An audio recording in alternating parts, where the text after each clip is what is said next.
গত ২ দিনের বৃষ্টিতে জেলার বিভিন্ন জায়গায় জল জমা, নদীর জল বাড়া, মাটির বাড়ির ক্ষয়ক্ষতি, রিলিফ শেল্টার এসবের অনেক খবর আমরা পাচ্ছি।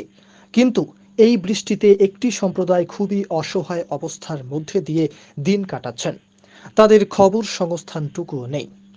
তারা হলেন যারা ভিক্ষা করে খান। জামালপুর ব্লকের জামালপুর ১ নম্বর পঞ্চায়েতের উপপ্রধান তথা জামালপুরের তৃণমূলের তরুণ নেতা শাহাবুদ্দিন মণ্ডল ওরফে পাঞ্জাব তার এলাকার এই মানুষদের অসহায় অবস্থায় তাদের পাশে দাঁড়ালেন পাঞ্জাব বাবু। তিনি নিজে গিয়ে তাদের হাতে চাল, ডাল, আলু, মুড়ি সহ নিত্য প্রয়োজনীয় খাবার পৌঁছে দিলেন। তিনি বলেন, রাজ্যের মুখ্যমন্ত্রী জন্মানো থেকে মৃত্যু পর্যন্ত বিভিন্ন প্রকল্প দিয়ে মানুষের পাশে দাঁড়াচ্ছেন। তারই সৈনিক হিসেবে তিনি এই কাজ করলেন। প্রসঙ্গত, এই ধরনের অনেক কাজই পাঞ্জাব বাবু করে থাকেন। আপনারা জানেন এই কয়েকদিন ধরেই প্রচণ্ড বৃষ্টিপাত হচ্ছে, বর্ষাকালীন বৃষ্টি, এবং তার পাশাপাশি আমাদের দামোদর নদেও একটা বিশাল জলও ছেড়েছে এবং বেশ কয়েকদিন বৃষ্টির ফলে বিভিন্ন এলাকা বিভিন্ন জলমগ্ন হয়ে গেছে। এবং যারা পরনির্ভরভাবে তাদের জীবন জীবিকা নির্ভর করে, যেমন যারা ভিক্ষা করে খায় আর কি, যারা ভিক্ষুক, তারা তো এই অতিবৃষ্টির ফলে বাড়ি বাড়ি যে তারা সাহায্য চাইতে যাওয়ার ব্যাপার থাকে, সেই সাহায্য চাইতে যেতেও পারেনি।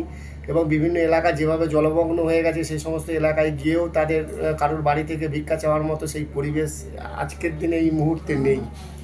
তো আমরা জানতে পারি যে যারা বিভিন্ন মানুষের কাছে সাহায্য নিয়ে তাদের জীবন জীবিকা নির্ভর করে, তাদের এই পরিস্থিতিতে একটি অসহায় সমস্যার সম্মুখীন হয়েছে।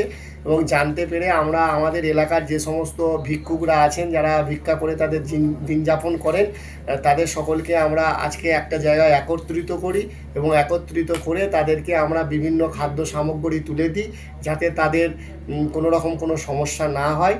এবং আগামী দিনে তাদের যদি কোনো সমস্যা হয় বা কোনো রকম সমস্যা দেখা দেয়, আমরা আমাদের সাথে যোগাযোগ করতে বলেছি, আমরা তাদের পাশে আছি বলে আশ্বস্ত করেছি। কারণ বাংলার মুখ্যমন্ত্রী মমতা বন্দ্যোপাধ্যায় জন্ম থেকে মৃত্যু পর্যন্ত প্রত্যেকটা মানুষের আপদে বিপদে সব সময় সব জায়গায় মানুষের পাশে থাকেন।